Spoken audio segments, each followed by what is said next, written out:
সংগঠনৰ কাৰ্যকাল 3 বছৰ থাকে। এই ক্ৰমে আমাৰ কাৰ্বি আংলঙৰ পশ্চিম কাৰ্বি আংলং আমাৰ জিলা সমিতিৰ কাৰ্বি আংলং নিৰ্বাচী সংস্থা আৰু ছাত্ৰ সংস্থাৰ চতুৰ্থ ত্ৰিবাৰ্ষিক অভিৱৰ্তন আজি আমি একদিনীয়া পাতিছোঁ। তাতে আমি পুৰণা কমিটিখনক লৈ পেলাই আৰু নতুন কমিটিৰ গঠন প্ৰক্ৰিয়ালৈকে আমাৰ অভিৱৰ্তনখন হয়। ইয়াত বিভিন্ন কাৰ্যসূচী পালন কৰা হয়। যেনেবা আমি ৰাতিপুৱা আপোনালোকে দেখিছে আমি প্ৰভাত ফেৰী যিহেতুকে আমি উলিয়াইছোঁ। তাৰপিছত আমাৰ শহীদ তৰ্পণ হয়। আমাৰ সমাজৰ যিবিলাক ব্যক্তিয়ে শহীদ হৈছে তেওঁলোকক আমি লৈ পেলাই তেওঁলোকৰ হেৰিত আমি শহীদ তৰ্পণ পাতোঁ, সেইটো পাতিছোঁ।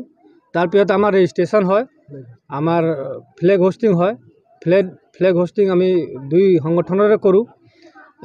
তাৰপিছত আমাৰ ৰেজিষ্ট্ৰেশ্যন হ'ব। ৰেজিষ্ট্ৰেশ্যনত আমাৰ গোটেই পশ্চিম কাৰ্বি আংলং জিলাৰ পৰা আমাৰ শাখা সমিতি থাকে।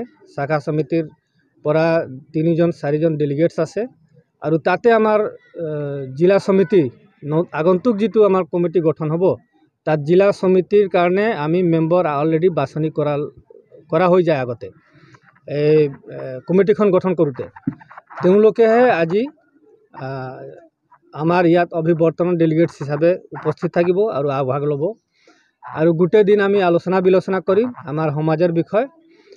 গোটেই দিন আলোচনা বিলোচনা কৰাৰ পিছত আমাৰ কাৰ্যসূচীটো অন্ত পৰিব আৰু আমি নতুন কমিটি গঠন কৰিম। নতুন কমিটি গঠন কৰি আজিৰ পৰা যিজন আমাৰ পশ্চিম কাৰ্বি আংলং জিলাৰ যি নতুন কমিটি হ'ব কাৰ্বি আংলং নিৰ্বাচী সংস্থা আৰু ছাত্ৰ সংস্থাৰ তেওঁলোকে আজিৰ পৰা তেওঁলোকৰ দায়িত্ব অৰ্পণ কৰা হ'ব।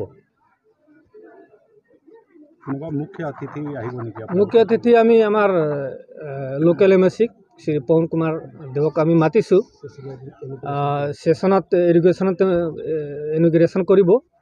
তাৰপিছত আমাৰ ওপেন সেশ্যনৰ ব্যৱস্থা আমাৰ যাতে নাই, কাৰণ আমাৰ কিছুমান অসুবিধা আছে কাৰণে আমি ওপেন সেশ্যন কৰিব পৰা নাই। তেওঁ ইনগ্ৰেশ্যন কৰিব। তাৰপিছত আমাৰ যিবিলাক ডেলিগেটছ আহিব তেওঁলোকৰে কাম আৰু তেওঁলোকে বহি পেলাই আমি আলোচনা বিলোচনা কৰিম, তাত আৰু নাই। আৰু আমি অবজাৰ্ভাৰ মাতিছোঁ। অবজাৰ্ভাৰ আমাৰ সমাজৰ প্ৰফেচাৰ আৰু হাইলি কোৱালিফাইড টিচাৰসকল আছে। তেওঁলোকৰ নেতৃত্বত চোৱা চিতা হ'ব হলৰ ভিতৰত আৰু তেওঁলোকৰ নেতৃত্বতে কাৰ্যকলাপবিলাক ষ্টাৰ্ট হ'ব। নাই, বেলেগ ডিষ্ট্ৰিক্টৰ পৰা নহয়।